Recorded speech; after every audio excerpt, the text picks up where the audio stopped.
व सबस्क्राईब करा आणि बेल आयकॉनला क्लिक करा। आजचा गणपतराव दादांचा प्रचार शुभारंभ या कार्यक्रमाला ज्यांच्या हस्ते हा प्रचार शुभारंभ झाला ते तुमचे आमचे अस्मिता कोल्हापूरचे खासदार श्रीमंत छत्रपती शाहू महाराजजी, आमच्या भगिनी आदरणीय सुप्रियाताई, माजी मंत्री आणि आम्हा सर्वांचे मार्गदर्शक आदरणीय लक्ष्मणरावजी ढोबळे साहेब, भूषणराजे होळकर साहेब, व्यासपीठावर असणारे आमचे दुसरे मित्र माजी आमदार राजीव आवळे, संजय पवारजी, राष्ट्रवादीचे अध्यक्ष आमचे काका बीबी पाटील साहेब, Prithviraj Yadav, AB Patil, Genghis Khan Pathan, Raosaheb बिलोडे, वैभव उगडे, मधुकर पाटील, संजय अनुशे, जगदाळे साहेब, धनाजीराव, विजय पाटील, माधुरी सावगावे, स्वाती सासने, अनिल गाडगे, भवानी सिंग घोरपडे, मधुकर पाटील, रघुनाथ दादा आणि सर्वच बंटी जगदाळे, रमेश शिंदे, सर्व मान्यवर पत्रकार बंधू आणि जमलेले या शिरोळ मधले स्वाभिमानी नागरिक बंधू, माता भगिनी आणि तरुण मित्र, लोकसभेची निवडणूक झाली आणि त्यानंतर विधानसभेचं रणांगण कधी सुरू होणार याची चर्चा या महाराष्ट्रामध्ये सातत्यानं होती। कारण की या महाराष्ट्रातल्या जनतेला वाटत होतं निवडणुका लवकर व्हाव्यात, महायुतीचं सरकार महापालिका, जिल्हा परिषद, नगरपालिकेच्या निवडणुका गेले 2.5 वर्ष करत नाही आणि म्हणून या राज्यातल्या लोकांना देखील वाटत होतं की आता राज्यपाल राजवट इथे वाढतं आणि वर्षभर राज्यपालांचा कारभार या राज्यामध्ये होईल का अशी शंका निर्माण झाली होती। परंतु शेवटी महाराष्ट्राची भूमी आहे, छत्रपती शिवाजी महाराजांची भूमी आहे, इथं काय चुकीचं केलं तर लोक सोडणार नाहीत हे लक्षात आल्यामुळे या निवडणुका आता लावण्याची वेळ भाजपवर त्या ठिकाणी आणि या रणांगणामध्ये मागच्या वेळी ऑक्टोबर मध्ये निवडणुका झाल्या होत्या, आता अगदी नोव्हेंबर पर्यंत या निवडणुका पुढे घेऊन जाण्याचं काम केलं। त्यांना वाटलं की मॅचची टायमिंग वाढवली, अंपायर मॅनेज केला तर मॅच जिंकणार, मॅच ते जिंकणार नाही, महाविकास आघाडीच मॅच या ठिकाणी जिंकणार। कुठल्याही परिस्थितीत काही या ठिकाणी बदल केला, तारखा जरी पुढे घेतल्या असल्या तरी या महाराष्ट्रातली जनता गेले 3 वर्ष वाट बघते। ती एकाच गोष्टीची ताई वाट बघते, ती काँग्रेस फोडणाऱ्यांचा बदला घ्यायचा, आदरणीय पवार साहेबांचा पक्ष फोडला त्यांचा बदला घ्यायचा आणि उद्धव ठाकरे साहेबांचा पक्ष फोडला त्यांना या ठिकाणी हिसका दाखवायचा। हे गेले 3 वर्ष ही महाराष्ट्रातली जनता या ठिकाणी वाट बघते आणि ही संधी आता आपल्या सगळ्यांना या निवडणुकीच्या निमित्तानं आलेल्या आहे। आपण बघितलं हे महाराष्ट्र राज्य आहे, स्वर्गीय यशवंतराव चव्हाण साहेबांच्या पासून या राज्याला एक वेगळा इतिहास आहे। हा इतिहास पुसण्याचं काम गेल्या 3 वर्षामध्ये या ठिकाणी झालं। आज असलेला, सकाळी असलेला आमदार संध्याकाळी गुवाहाटीत होता, सुरत मध्ये होता, हे या उभ्या महाराष्ट्राने या ठिकाणी बघितलं। सकाळी भेटलेल्या उद्धव ठाकरे साहेबांना भेटलेली मंडळी संध्याकाळी सुरत मार्गे गुवाहाटीला पोहोचले, हे उभ्या महाराष्ट्राने या ठिकाणी बघितलेलं। विश्वास कुणावर ठेवायचा असे एक अविश्वासाचं वातावरण दुर्दैवानं या राज्यामध्ये त्या ठिकाणी निर्माण झालं। आज समाजामध्ये आपण सगळेजण राहतो, आपण विश्वासानं आपलं जीवन जगत असतो। एखाद्या किराणा मालाच्या दुकानाबाहेर आम्ही उभारलो असेल, मोटरसायकल लावली, आज दुकानात गेलो आम्ही, लक्ष्मण ढोबळे साहेब, तर शेजारी एखादा माणूस उभारलेला असतो, त्याला आम्ही सांगतो जरा लक्ष ठेव, मी 2 मिनिटात येतो। अनोळखी असतो माणूस, ओळखीचा नसतो, खरं आपण त्याच्यावर सुद्धा विश्वास ठेवतो। आमच्या भगिनी कधी कधी या ठिकाणी मध्यमवर्गीय भगिनी कुठेतरी 8-10 दिवस गावाला जात असल्या तर 5 दागिने घरातले असतील तर शेजारणीकडे देतात, हे तुझ्याकडे ठेव, मी घराला कुलूप लावणार आहे, काय तर होऊ नये म्हणून विश्वासानं ठेवतात। आज तो विश्वास या महाराष्ट्रातला संपलेला, आज तो विश्वास या महाराष्ट्रातला संपलेला। आमदार पळून जायला लागले, खासदार पळून जायला लागले, समाजामध्ये एक अविश्वासाचं वातावरण निर्माण झालेलं आहे आणि म्हणून ही निवडणूक गणपतराव पाटील साहेबांच्या दृष्टीने महत्त्वाची आहे। बंटी पाटलाच्या दृष्टीने महत्वाचे आहे, सुप्रियाताईंच्या दृष्टीने महत्वाचे आहे. त्याच्यापेक्षा या भविष्य काळामध्ये विश्वासाचं राजकारण आपल्याला प्रस्थापित करायचं असेल तर महाविकास आघाडीशिवाय पर्याय नाही, ही भूमिका आपल्याला या ठिकाणी स्वीकारावी. आज जनमानसामध्ये गढूळ वातावरण झालेलं आहे. नेमका आम्ही आयुष्यात विश्वास ठेवायचा कुणावर हा प्रश्न निर्माण झालेला आहे. आणि या अविश्वासाच्या वातावरणामध्ये एक आशेचं किरण दिसतं ते राहुल गांधींचं दिसतं, आदरणीय पवार साहेबांचं दिसतं, आदरणीय उद्धव ठाकरे साहेबांचं दिसतं. आज या महाराष्ट्रातल्या 13 कोटी जनतेला वाटतं की या 3 लोकांच्या माध्यमातूनच हा महाराष्ट्र सुजलाम आणि सुफलाम होऊ शकतो. आणि म्हणून आज आपली जबाबदारी, आपली कार्यकर्त्यांची जबाबदारी आहे की येणाऱ्या भविष्यकाळात ही जबाबदारी घेऊन आपल्याला या ठिकाणी काम करावं लागेल. स्वर्गीय सारे पाटील साहेबांनी या तालुक्याची हरित क्रांती करण्याची भूमिका घेतली. त्या काळामध्ये दत्ताजीराव कदम साहेब असतील, गंजीराय साहेब असतील, या सगळ्यांनी या तालुक्याला पुढे घेऊन जाण्याचं काम प्रामुख्याने त्या काळामध्ये केलं. तोच वसा आणि वारसा स्वर्गीय सारे पाटील साहेबांनी पुढच्या काळामध्ये पुढे घेऊन जाण्याचं काम केलं.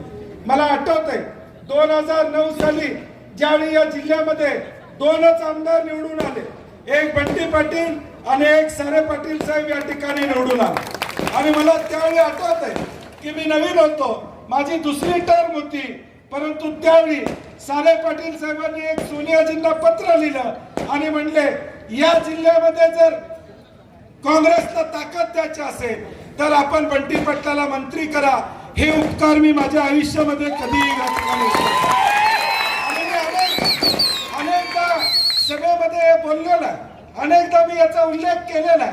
आणि म्हणून मला आज आनंद आहे की आज जिल्हा काँग्रेसचा अध्यक्ष या नेता या नात्यानं आज स्वर्गीय सारे पाटील साहेबांचं स्वप्न गणपतराव दादांना आमदार म्हणून पूर्ण करण्याची जबाबदारी तुम्ही आम्ही सर्वजण या ठिकाणी घेऊ. एक चांगलं कर्तृत्ववान नेतृत्व, एक चांगलं सज्जन नेतृत्व, एक सन्मानाचं नेतृत्व, ज्यांनी या ठिकाणी शारपट जमिनीमध्ये एक विकासात्मक दृष्टिकोन घेऊन या तालुक्याला पुढे घेऊन जाण्याचं काम प्रामुख्याने या ठिकाणी केलं. आता लोकांनी शिरोळचा निर्णय घ्यायचा की एक शांत संयमी नेतृत्व पाहिजे का पुढच्या बाजूला काय मी सांगायची या ठिकाणी गरज नाही. सगळ्या शिरोळला या ठिकाणी माहित आहे, मी त्याच्या सांगण्याची आवश्यकता असं मला वाटत नाही. एक शांत संयमी नेतृत्व गणपतराव दादांच्या माध्यमातून या ठिकाणी आपल्याला मिळालेलं आहे.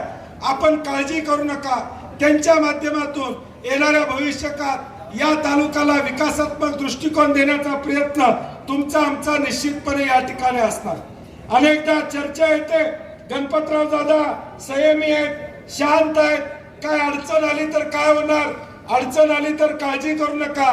या तालुक्यामध्ये तुम्हाला रात्री 12 वाजता कुठली अडचण आली तर बंटी पाटील तुमच्या पाठीशी आहे, काळजी करू नका. हे संयमाचं नेतृत्व असलं तरी आम्ही ज्या भूमिका या जिल्ह्यामध्ये राज्यामध्ये वटवतो, एकदा एक भूमिका घेतली तर त्या भूमिकेला राहणारा हा व्यक्तिमत्व हे आपल्या जिल्ह्याला या ठिकाणी माहित आहे. आणि म्हणून काळजी करू नका. स्टेजवर बसणारी सगळी मंडळी, मग राष्ट्रवादीच्या असतील, शिवसेनेच्या असतील, आमच्या दलित संघटना असतील, या सगळ्या संघटना ताकदीनं गणपतराव दादांच्या पाठीमागे या ठिकाणी आहेत. पुढच्या 15 दिवसामध्ये अनेकदा संघर्षाचा वेळ या तालुक्यामध्ये येणार आहे. मी आता येत होतो दादा, मला 5-6 फोन तालुक्यात आले की रात्री 12ला फोन चालू झालेत म्हणलं. 12ला काही ठिकाणी फोन यायला लागलेत. माझी सगळ्यांना विनंती आहे, काळजी करू नका. 12ला कुणाचा फोन आला तर 12:15ला मला कळवा, मी निश्चितपणे तुमची काळजी घेतो. तुम्ही टेन्शन घ्यायचं काम नाही, टेन्शन कुठलंही या ठिकाणी घेऊ नका. आज आम्ही काँग्रेस पक्ष म्हणून आपल्या पुढे या ठिकाणी आलो, छाती ठोकपणे आम्ही सांगतोय गणपतराव दादा काँग्रेस पक्षाचे उमेदवार या ठिकाणी आहेत. मग तुम्ही शिंदे सेनेचं तिकीट का घेतलं नाही, तुम्ही भाजपचं तिकीट का घेतलं नाही, हा माझा प्रश्न या ठिकाणी आहे. तुम्ही तिकीट का घेतलं नाही हा प्रश्न या ठिकाणी आहे. का उद्या पुन्हा एकदा बदलायच्या दृष्टिकोनातून आघाडी घेतली का अशी शंका आमचे पत्रकार मित्र या ठिकाणी म्हणतात की पुन्हा बदलायसाठी अशा पद्धतीची भूमिका घेतली का. आणि म्हणून माझी विनंती आहे, जो एकनिष्ठ आहे, जे घराणं या काँग्रेस पक्षावर एकनिष्ठ आहे, त्या घराण्याला आपण या ठिकाणी मतदान करणार का जे बदलतात भूमिका त्यांच्या बाजूने राहणार? हा निर्णय येणाऱ्या 20 तारखेला आपल्याला या ठिकाणी घ्यावा लागेल. जे चांगलं आहे गणपतराव पाटलांच्या माध्यमातून त्याला चांगलं बनायचं असेल तर मतदान करण्याची भूमिका आपल्याला या ठिकाणी घ्यावी लागेल, हे मला मुद्दामून आपल्याला सांगायचं आहे. या तालुक्याचा इतिहास मोठा आहे. या तालुक्याला प्रचंड असा एक ऐतिहासिक वारसा या ठिकाणी. शिरोळ हे आमचं मुख्य गाव आहे, तालुक्याचं गाव आहे. माझी गणपतराव दादांना विनंती आहे, दादा तुम्ही आमदार होणार आहात, काळ्या दगडावरची पांढरी रेघ काही अंतर या ठिकाणी नाही. तुम्ही आमदार झाला की या शिरोळ तालुक्यातलं पहिलं काम करायचं असेल तर ते शिरोळ गावातलं छत्रपती शिवाजी महाराजांच्या पुतळ्याचं काम आपल्याला हातामध्ये घ्यायचं आहे, हे मी आपल्याला नम्रपणे या ठिकाणी सांगतो. ती जबाबदारी आपल्याला घ्यावी लागेल. जिथं लागेल तिथं मी तुमच्या बरोबर आहे निश्चितपणे. आज उद्याच्या भविष्यकाळात आज मालवणमध्ये आम्ही बघितलं छत्रपती शिवाजी महाराजांचा पुतळा, ज्या छत्रपती शिवाजी महाराजांना आम्ही आराध्य दैवत मानतो त्यांच्या पुतळ्यामध्ये सुद्धा भ्रष्टाचार करायलाही कमी या ठिकाणी पडली नाही. 8 महिन्यामध्ये पुतळा कोसळतो. मुख्यमंत्री येतात म्हणतात वाऱ्याने या ठिकाणी पडला. मी तिथं भेट दिली, सकाळी गेलो, म्हणले पुढचे घरचे राहणारे म्हणले साहेब कौला सुद्धा उडाली नाही तो आमच्या घरची, मग पुतळा कसा पडला? कौला सुद्धा उडाली नाहीत आमच्या घरची. म्हणजे जी माणसं छत्रपती शिवाजी महाराजांचा सन्मान राखू शकत नाही ते उद्या सामान्य माणसाला नाही या ठिकाणी काय देणार? ज्या बदलापूरमध्ये एका लहान मुलीवर अत्याचार झाला, तिची बाळंती नाही, 14 तास पोलीस स्टेशन मध्ये उभी होती, तिच्यावर गुन्हा या ठिकाणी त्या आरोपीवर करण्यात आला नाही. हे महाराष्ट्रामध्ये कधी या ठिकाणी घडलं नव्हतं. त्या संस्था चालकाला वाचवायचं काम महायुतीच्या सरकारनं त्या ठिकाणी केलं. त्या मुलीवर अन्याय झाला त्याचा हिशोब देण्याचं काम या महायुतीला येणाऱ्या भविष्यकाळात या ठिकाणी करावं लागेल. आज आपण दिवाळी बघतोय, ताई गेले 2-3 दिवस झालं दिवाळी निमित्तानं मी अनेकांच्या घरात जातोय. गेले 20-25 वर्ष अनेक कार्यकर्त्यांच्याकडे जात होतो. या दिवाळीला जरा वेगळं वाटलं. घरी गेलो, कुणी फराळच समोर ठेवला नाही. मला लक्षात आलं महागाई एवढी झालेली आहे की आता फराळ सुद्धा महाग झालेला आहे या दिवाळीला. म्हणजे पूर्वी करंजी हातात घेतली तर आज करंजीत खोबरं असायचं, आता करंजीत खोबरं सुद्धा राहिलेलं नाही. म्हणजे एखाद्या घरात 10 पदार्थ दिवाळीचे व्हायचे ताई आता 5च पदार्थ व्हायला लागले. या दिवाळीला खऱ्या अर्थानं महागाईचा भडका हा दिवाळीमध्ये आमच्या स्वयंपाकघरात टाकण्याचं काम या महायुतीनं या ठिकाणी केलेलं. एका बाजूला लाडक्या बहिणीचा उल्लेख त्या ठिकाणी झाला. लोकसभेमध्ये या महाराष्ट्रातल्या जनतेनं त्यांना दाखवून दिलं की सरकार काय असतं, तुम्ही काय कारभार करता. विदर्भापासून पश्चिम महाराष्ट्रापर्यंत महायुतीला धडा शिकवायचं काम या महाराष्ट्रातल्या जनतेने केलं. आणि मग लाडकी बहीण आठवा लागली, लाडका भाऊ आठवा लागला, रक्षाबंधन आठवा लागलं, भाऊबीज आठवा लागली. ह्याच्या आधी कधी रक्षाबंधन झालंच नव्हतं, भाऊबीज कधी झालीच नव्हती. आणि म्हणून माझी आपल्या सगळ्यांना विनंती आहे, हे सगळं सत्य आम्ही जे आपल्या समोर मांडतोय त्याचा विचार करू. पायाला या ठिकाणी पानं बांधा. पुढचे 15 दिवस दुसरा काही काम या ठिकाणी करायचं नाही. पुढचे 15 दिवस आपल्याला गणपतराव पाटलांसाठी या ठिकाणी द्यायचे आहेत. मग काँग्रेसचे कार्यकर्ते असतील, शिवसेनेचे असतील, राष्ट्रवादीचे असतील किंवा आमच्या अनेक इंडिया आघाडीच्या संघटना आहेत, या सगळ्यांच्या कार्यकर्त्यांना घेऊन गावागावापर्यंत या ठिकाणी पोहोचा. लोकांच्या पर्यंत पोहोचण्याचं काम या ठिकाणी करा. मतदाराला घरातून आणण्याचं काम त्या ठिकाणी करा. आता निवडणुका 70% मॅनेजमेंटवर झालेल्या आहेत, 30% कॅम्पेनिंगवर झालेल्या आहेत. मॅनेजमेंट काय तर मतदाराला मतदानापर्यंत घेऊन आणणं ही कार्यकर्त्याची जबाबदारी भविष्य काळात असणार.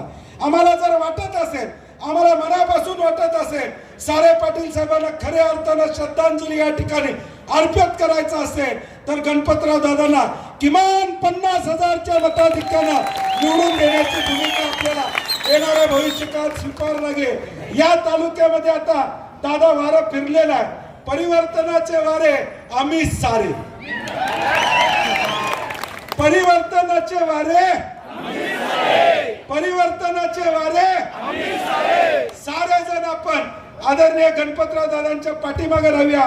सुप्रियाताई आज या कार्यक्रमाला उपस्थित राहिल्या. अतिशय आनंद वाटतोय आम्हाला की आज महाविकास आघाडी म्हणून राष्ट्रवादी असू दे, शिवसेना असू दे, काँग्रेस असू दे, या जिल्ह्यामध्ये एकसंघपणे लढण्याचं काम आम्ही प्रामुख्याने या ठिकाणी करतोय. ठीक आहे, सीट वाटपापर्यंत आम्ही रस्सीखेच मध्ये या ठिकाणी होतो, परंतु शेवटी सीट वाटप झाल्यानंतर मी उल्हास पाटलांना बोलवून घेतलं. 2 तास त्यांच्याबरोबर बैठक केली, त्यांना समजून सांगण्याचा प्रयत्न केला. ज्या उद्धव ठाकरे साहेबांनी तुम्हाला मोठं केलंय त्यांच्या पाठीत खंजीर खुपसू नका, त्यांच्या पाठीत खंजीर खुपसू नका. आज सकाळ उद्या या ठिकाणी तुम्ही काळजी या ठिकाणी करू नका. ज्यावेळी गोकुळची निवडणूक होती त्यावेळी सुजित मिंचेकरांना उद्धव ठाकरे साहेबांनी सांगितलं गोकुळमध्ये घ्या. मुरलीधर जाधवाला या ठिकाणी घेण्यात आलं. त्यावेळी उद्धव ठाकरे साहेब तुम्हाला या ठिकाणी चालले, मग आता का चालत नाही हा माझा प्रश्न या ठिकाणी. ज्यावेळी तुम्हाला गरज होती त्यावेळी शिवसेना, उद्धव ठाकरे साहेब तुमचे दैवत होते, आज ते दैवत कुठे गेलं. आणि म्हणून माझ्या कडवट शिवसैनिकांना शिरोळ मधल्या या ठिकाणी विनंती आहे, ज्या लोकांनी उद्धव ठाकरे साहेबांना फसवलं, बाळासाहेब ठाकरे साहेबांचा अपमान केला, पवार साहेबांचा अपमान केला, त्यांना धडा शिकवायचा असेल, मताची ताकद दाखवायची असेल तर आपल्याला ही संधी आलेली आहे. जे गद्दार आहेत, ज्यांनी फसवलेलं आहे ते आज आपल्याला फसवलं, उद्या तुम्हाला फसवायला या ठिकाणी मागे पुढे बघणार नाही. हे जर याचा सगळ्या गोष्टीचा विचार करायचा असेल तर येणारी 20 तारीख आपल्याला महत्वाची आहे. आणि म्हणून आदरणीय गणपतराव दादांना आपण ताकदीनं निवडून द्या. पहिली सभा आहे त्यामुळे जास्त बॅटिंग करत नाही, अजून 2-3 सभा होणार आहेत. त्या सगळ्यामध्ये जसा रंग चढेल तशी बॅटिंगला धार या ठिकाणी येणार. आता सुरुवात आहे, आता आपल्या पहिल्या 5-6 ओव्हर झालेल्या आहेत. 20-20ची मॅच आहे, अजून 15 ओव्हर आहेत. त्यामुळे भरपूर बोलायला आपल्याला थोडं शिल्लक ठेवलं पाहिजे. परंतु आपण सगळ्यांनी पुन्हा एकदा सांगतो, परिवर्तनाचे वारे, परिवर्तनाचे वारे. जय हिंद, जय महाराष्ट्र.